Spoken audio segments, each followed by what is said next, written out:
Togo prepares for legislative elections on Monday that could see the president stay in power indefinitely. Death toll from flooding in Tanzania rises to 155 as heavy rains continue in East Africa. The U.S. to temporarily pull troops out of Chad days after agreeing to leave neighboring Niger.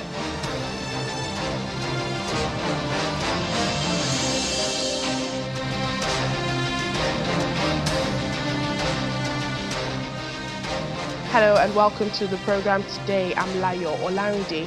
Togo will be heading to the polls on Monday, the 29th of April, in legislative elections that follow a series of government crackdowns on opposition protests and a passing of a controversial new constitution that could allow the president to stay in power indefinitely. The party of President Faure Asingbe has passed a constitution which would see Parliament elect the president instead of a direct vote by people, although the president is yet to sign off on it. Civil society organizations and opposition supporters have condemned the move, calling it anti-democratic, as it would allow Mr. Asingbe to essentially stay in power indefinitely. Opposition protests have been banned ahead of the election. The foreign reporters are forbidden from covering the vote, and the Catholic Church has also been barred from acting as observers. Monday's vote is expected to give the opposition a chance to gain more seats in Parliament, which could give them more say on major policy changes.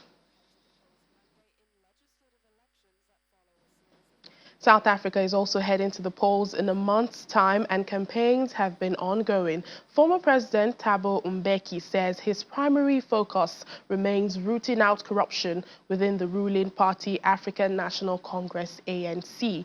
President Mbeki was speaking to Soweto residents, employing the Xhosa term amasela to characterize what he described as individuals engaging in theft at the highest levels of the ruling party.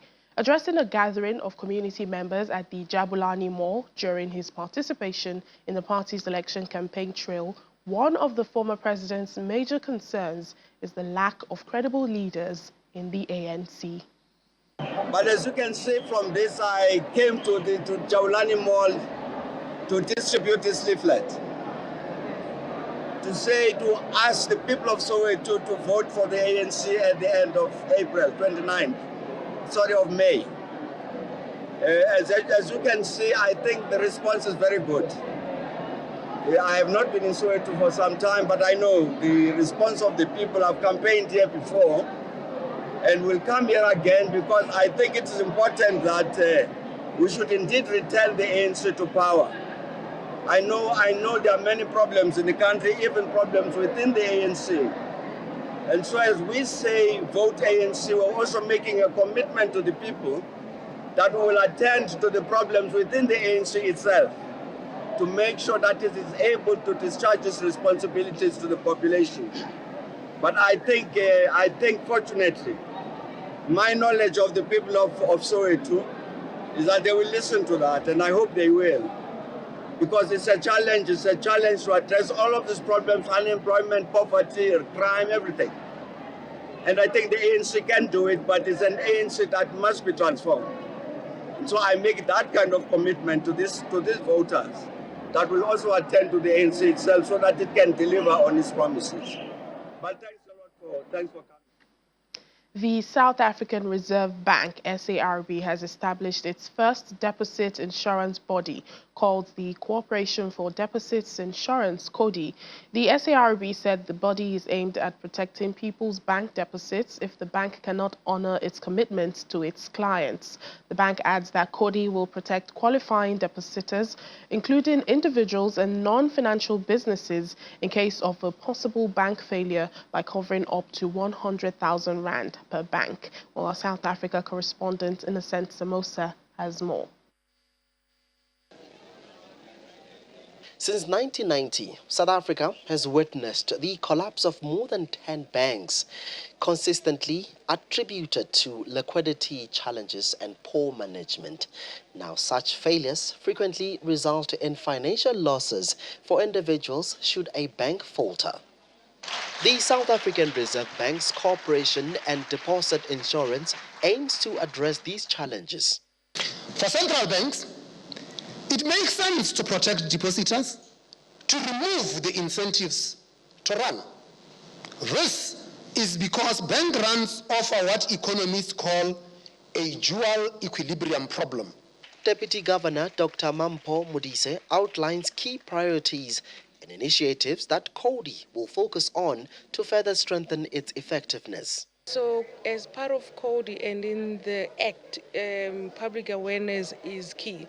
So what we're going to do from now on, after the launch, is to go on public awareness campaigns everywhere, different languages, so that our people can access the information and understand the information. There's no point in having an entity that has a mandate that is not understood. So as part of CODI and in the legislation, it is mandated that we do public awareness so that the depositors can understand what the product is. Yes, so for the past few years, CODI has been working on the legislative framework for its operationalization. For us to be able to implement the deposit insurance fund, for example, that we can use to protect the depositors in the unlikely event that their bank would fail. We're also busy with the systems implementation for banks to submit information to CODI. We need this information to be able to make the calculations for financial contributions from the banks, which we then use to build the deposit insurance fund to the benefit of the depositors. So at this point, that's the main focus. But why did it take so long for the legislature to be passed in Parliament? Finance Minister Enoch Godongwana explains. No, I mean the regulatory thing. The constitution in South Africa demands a lot for making a legislation. You've got to have public hearings, you've got all of those things, you've got two houses, they've got to do public hearings. It's not deliberate or some sinister motive. It's just how the constitution is structured. The South African Reserve Bank says CODI is a strategic initiative to fortify South Africa's financial infrastructure. From Johannesburg, South Africa, Innocent Samosa, Channels Television News.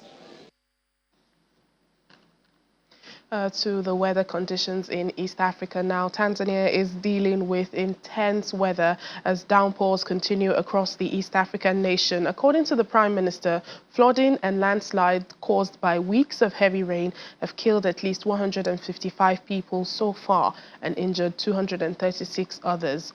Mr. Kassim Majaliwa says Parliament was speaking to Parliament. He says El Nino climate pattern has worsened the ongoing raining season, causing the flooding and destroying roads, bridges and railways. More than 200,000 people and 51,000 households are said to also have been affected by the rains. Flooded schools are closed and emergency services continue to rescue people that have been marooned by the flood waters.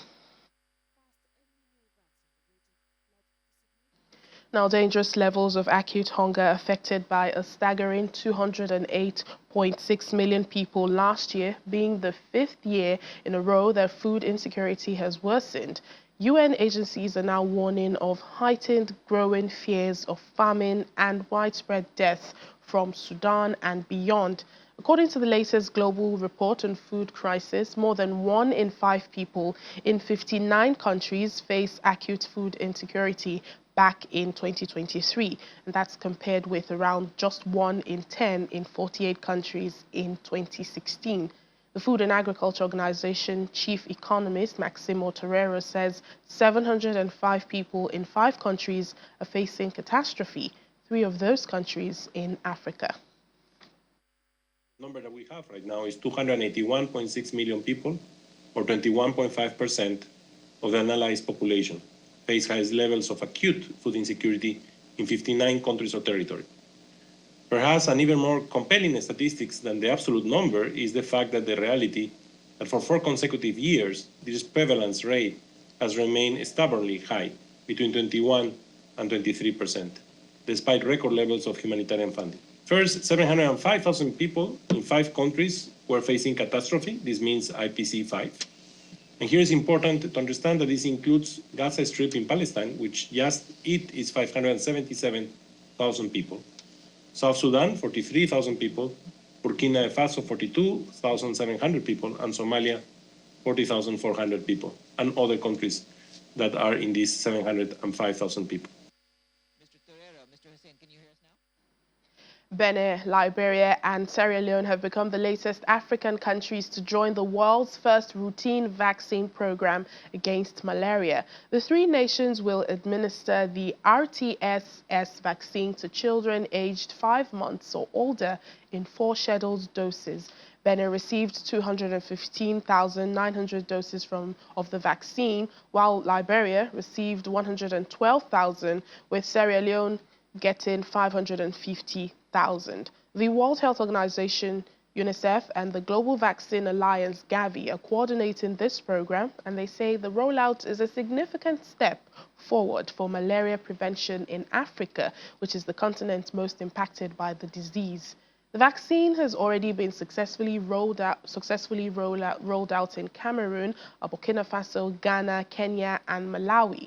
Pilots in 3 of those countries caused a 13% drop in the deaths of children eligible to receive the jab.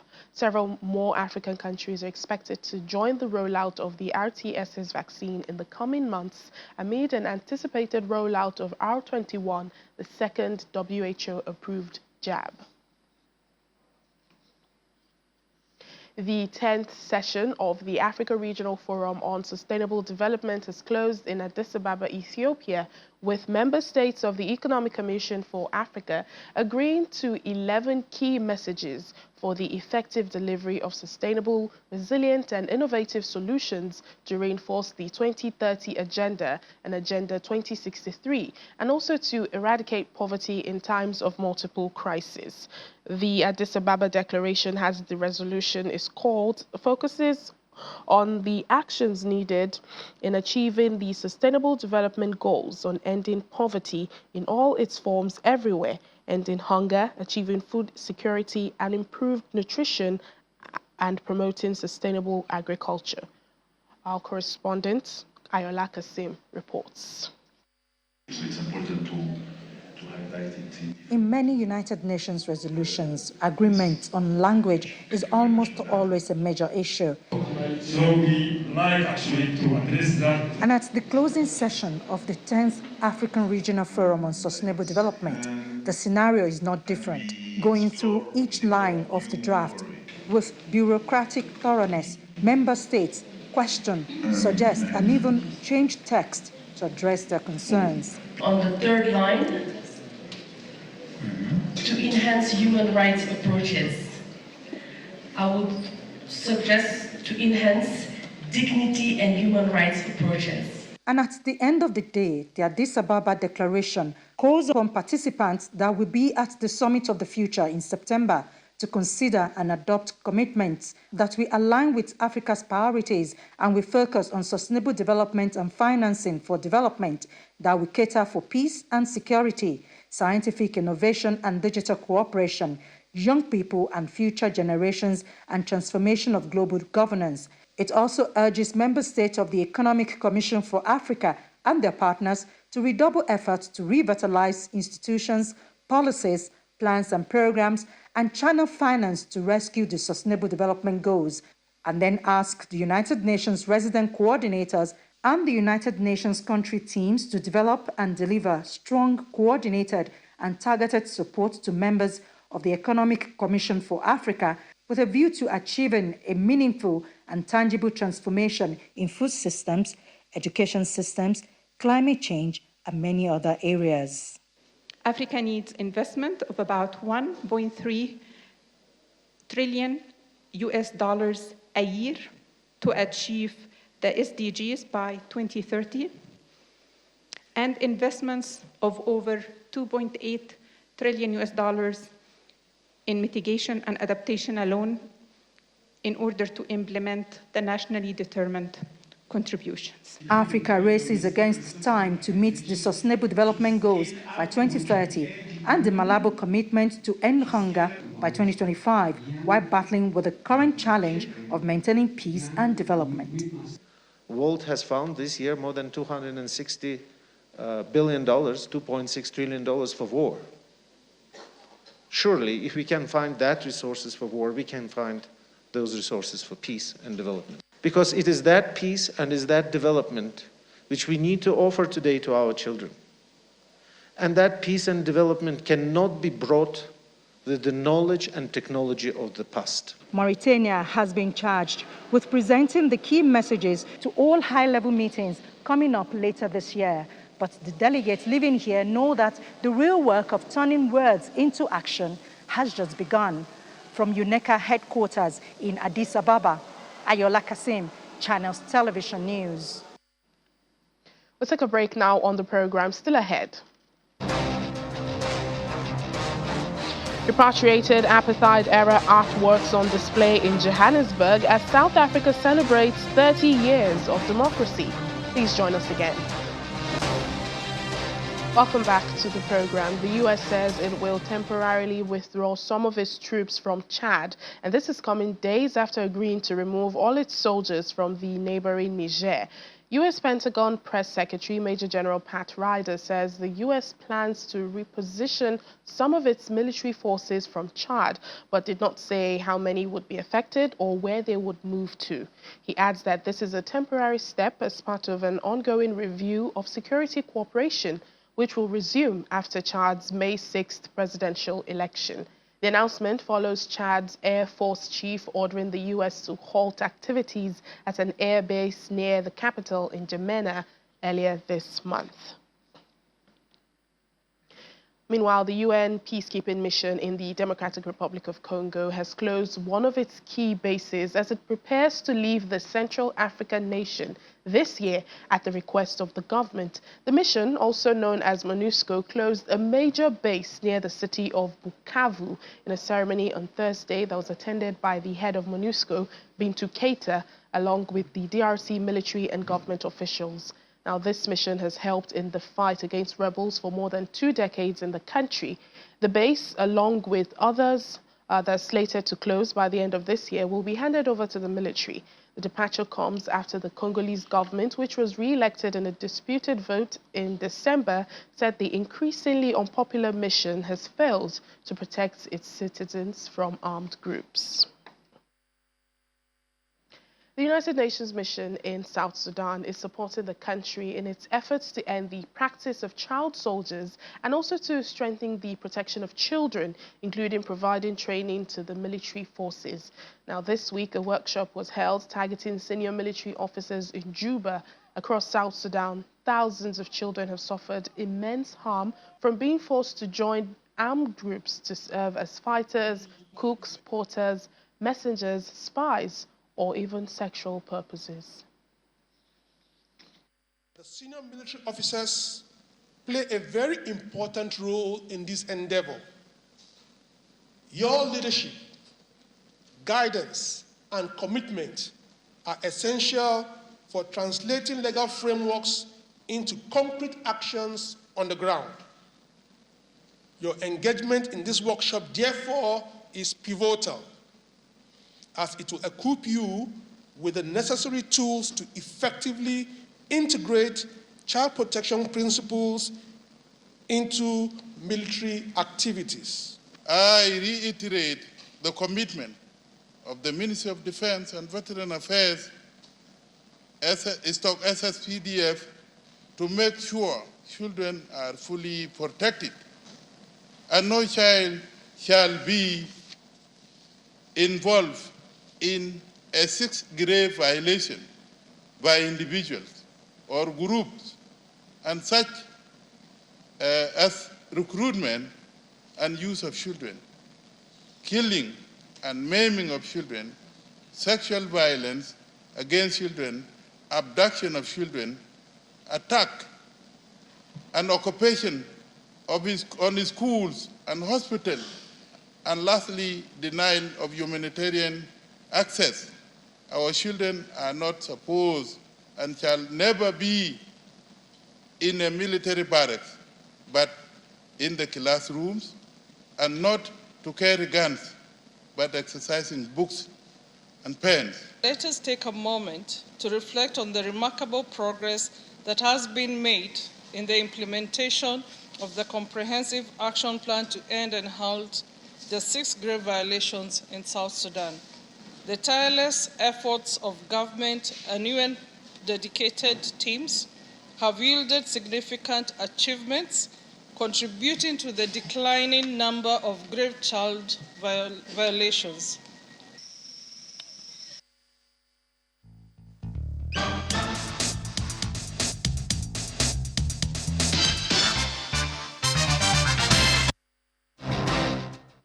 Welcome to our Africa Tech segment. An innovative platform revolutionizing healthcare access is connecting patients with medical professionals through a user-friendly mobile application. By leveraging technology, the startup Clafia aims to bridge the gap between patients and healthcare providers.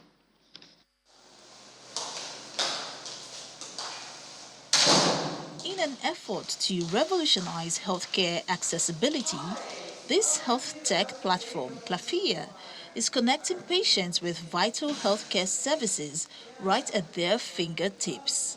Thank you so much. I'm going to go ahead to our meeting now, but have a great day. With a vision for community wellness, their goal is to make quality healthcare accessible to everyone, regardless of their location or status, by bridging the gap between patients and community health workers. The platform is particularly beneficial for those in rural or remote areas where access to medical facilities can be challenging. Clafia, I like to describe as a digital primary healthcare center. We are connecting individuals and businesses to licensed healthcare practitioners to provide on-demand primary care services from their mobile phones. From virtual consultations to in-person visits, the startup provides comprehensive healthcare services, ensuring that healthcare is just a click or a USSD code away. We experienced firsthand the difficulties of accessing healthcare. And for us, it wasn't a function of could we afford it. It was more so where can we find the best hospitals, the best doctors, the best nurses, where we can get that good healthcare experience for my siblings, for my family. I have two siblings that have a chronic condition, and because of that, my parents essentially moved us back to the United States to ensure that they can get access to a better quality healthcare system. Part of what sets it apart is its innovative use of technology, particularly its USSD feature, which enables users to access healthcare even without a smartphone. What Clafia is today is not what I had in mind, but I got a lot of support from my professors. They encouraged me to actually start pitching the idea at pitch competitions. I didn't think of Clafia as a business. It was more so, how can I give back to my community and my family and my friends? And so when I started to pitch the idea around Georgetown, that's when I started to refine the idea. This service ensures no one is left behind in receiving quality health care, especially in a country where smartphone penetration is still evolving.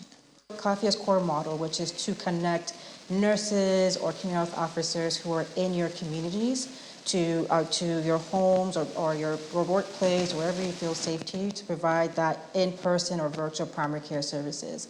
And we were getting quite a bit of good traction there, but we realized that our customers wanted more. So they would ask questions like, could you also help us with drug delivery? Why don't you finish what you started?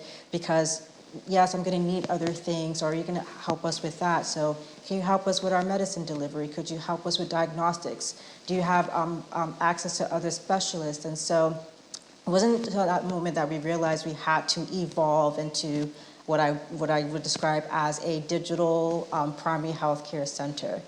Despite its achievement, the startup faces its share of challenges, including funding and addressing the shortage of healthcare professionals. So it is a challenge for us to raise funding. Even now, in this time, we hear about an economic downturn. It is very hard for startups across the world, but particularly in Africa and Nigeria, to raise funding. Other challenges that we've experienced is, trying to navigate a fragmented ecosystem when it comes to infrastructure, right? So the way we built our product was informed by the infrastructure challenges that we encounter in Nigeria. One, light. One access to steady electricity, internet, data. That informed how we built our USSD platform, how we even built our web app and other products that we're going to build. Access to quality healthcare is not just a privilege, but a fundamental right. And so, remaining steadfast in its mission to transform the landscape, the startup is improving life expectancy and reducing healthcare expenditure in Nigeria.